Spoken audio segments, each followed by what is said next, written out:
Une séance plénière spéciale d'information sur le plan présidentiel de reconstruction des régions du Nord-Ouest et du Sud-Ouest.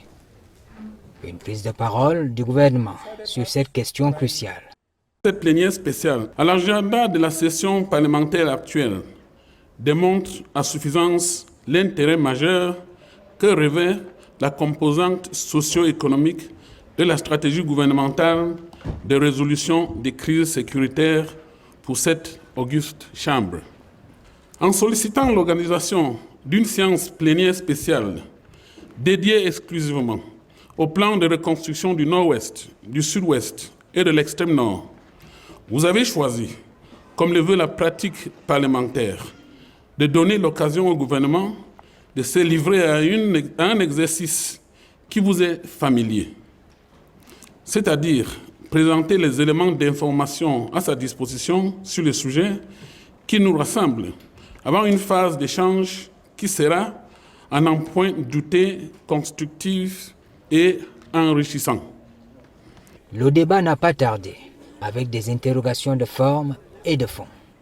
Nous sommes réunis ici en plénière spéciale.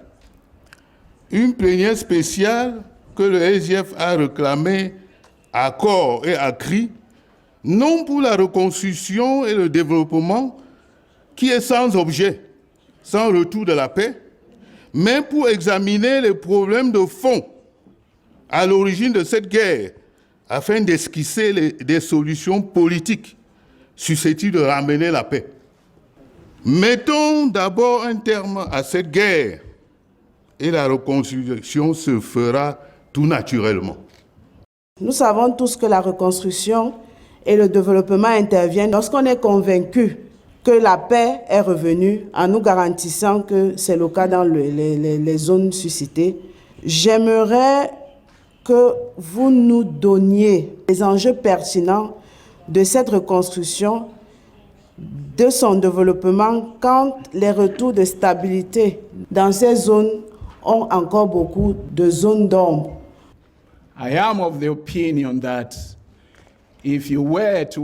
Je suis de l'avis que si l'on attend la fin de la sécession pour reconstruire, on attendra longtemps.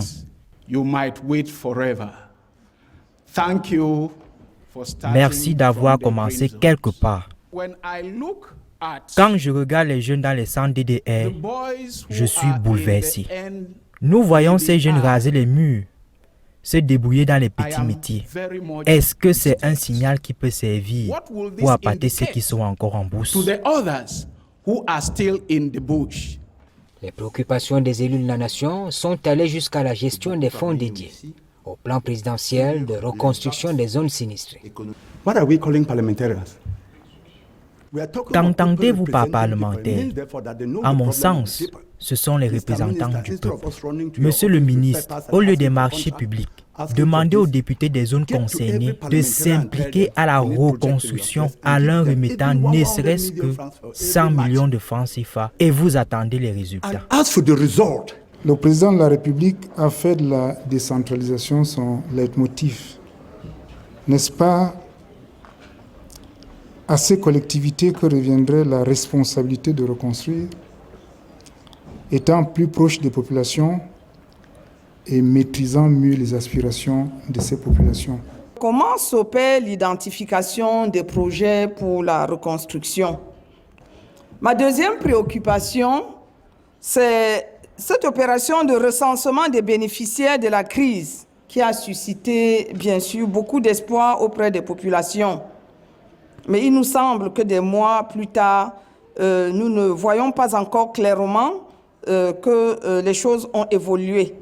Au-delà de tout, estiment les députés, la conduite du plan présidentiel a besoin d'être accompagnée d'une bonne communication. Certaines populations ne sont même pas au courant de l'existence de cette initiative du président de la République, alors que ce plan devrait être érigé en grande cause nationale. Qu'en est-il, monsieur le ministre, de la communication sur ce plan? Qu'est-ce qui est fait pour susciter l'adhésion des populations à ce plan? Il ne faut pas préjuger des aptitudes du peuple à déceler où est son intérêt.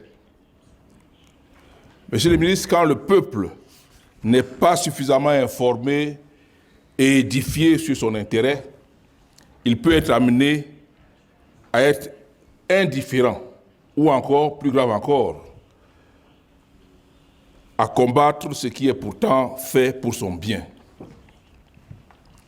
Il me semble qu'il faille une importante communication sur ce plan et aussi une communication, plusieurs niveaux de communication. Une communication institutionnelle importante et aussi un autre niveau de communication, une communication plus chirurgicale, plus ciblée, orientée vers les influenceurs d'opinion et vers les structures et associations traditionnelles de ces zones. Voilà, monsieur le ministre, ma première préoccupation. La seconde est substantielle à la première. Elles vont ensemble. Au regard du contexte sécuritaire qui prévaut dans ces zones et aussi des diverses actions qui sont menées pour la paix, ça et là, êtes-vous, monsieur le ministre, optimiste quant à la réussite de ce plan? La reconstruction du nord-ouest et du sud-ouest s'impose, mais d'autres régions revendiquent cet accompagnement étatique. La région de l'Est, comme beaucoup d'autres régions, constitue le centre d'accueil des réfugiés, en l'occurrence des réfugiés centrafricains, ainsi que les déplacés, nos frères du sud-ouest et du nord-ouest, fuyant la crise qui sévit dans leur milieu. Qu'on a besoin de rappeler que l'arrivée de ces déplacés, d'une manière ou d'une autre, influe le quotidien des populations autochtones. Alors, ma question est donc celle de savoir ce qui est prévu pour cette région d'accueil. N'est-il pas aussi possible de l'inscrire dans le plan présidentiel? Les régions du nord-ouest et du sud-ouest sont durement touchées par les conséquences de la guerre contre le terrorisme qu'on appelle zambazoniens, qui sont comme les Boko Haram. Ces plans de reconstruction et de développement annoncés arrivent à point nommé pour ces deux régions. Cependant, nous avons la désagréable impression que l'essor des régions du nord-ouest et sud-ouest éclipse une guerre plus ancienne. Monsieur le ministre, la guerre contre la secte Boko Haram dure officiellement depuis mai 2014, jour pour jour, 7 ans de guerre dans la région de l'extrême nord, la plus belle des régions du Cameroun, qui a coûté des vies, fait des milliers de déplacés et sinistré l'économie d'une région qui était déjà précaire. Monsieur le ministre délégué, nous sommes très déçus, très déçus, nous de l'extrême nord, d'apprendre que la région de l'extrême nord ne soit plus reconstruite, du moins ne soit pas reconstruite au même moment que le nord-ouest et le sud-ouest. Réparer les préjudices directs causés par les sectes terroristes, Boko Haram, les Ambazoniens, les inondations. C'est ça l'objectif de ce plan. Et de œuvrer à la relance économique de ces régions, dont celle de l'extrême nord, et qui a une durée de 5 ans. Monsieur le ministre, vous nous avez servi un document de 22 pages. 22 pages, on parle de l'extrême nord dans 2 pages. Vous nous avez encore servi un autre document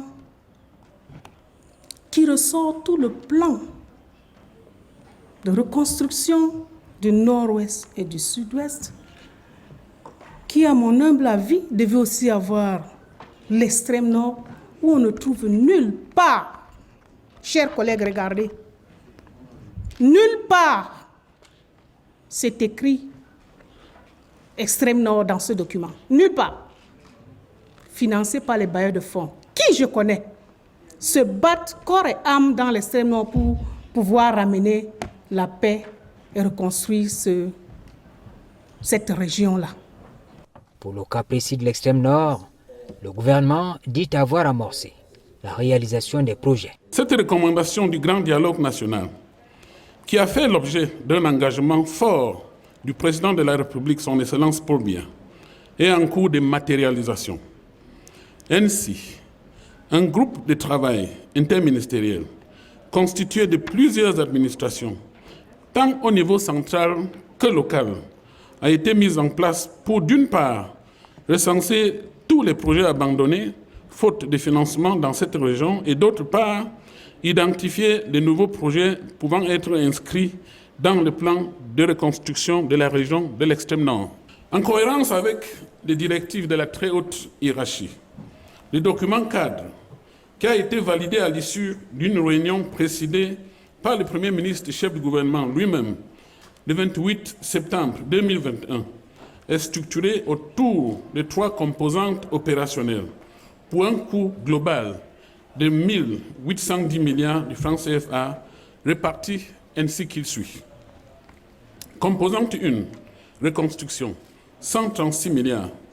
Il s'agit de reconstruire les infrastructures détruites par Boko Haram et d'achever les projets abandonnés dans la région de l'extrême nord. Composante 2, développement des infrastructures. Il est question ici de poursuivre les projets en cours et de lancer d'autres projets d'envergure en mettant un accent particulier sur les projets réalisés avec le concours de nos partenaires techniques et financiers.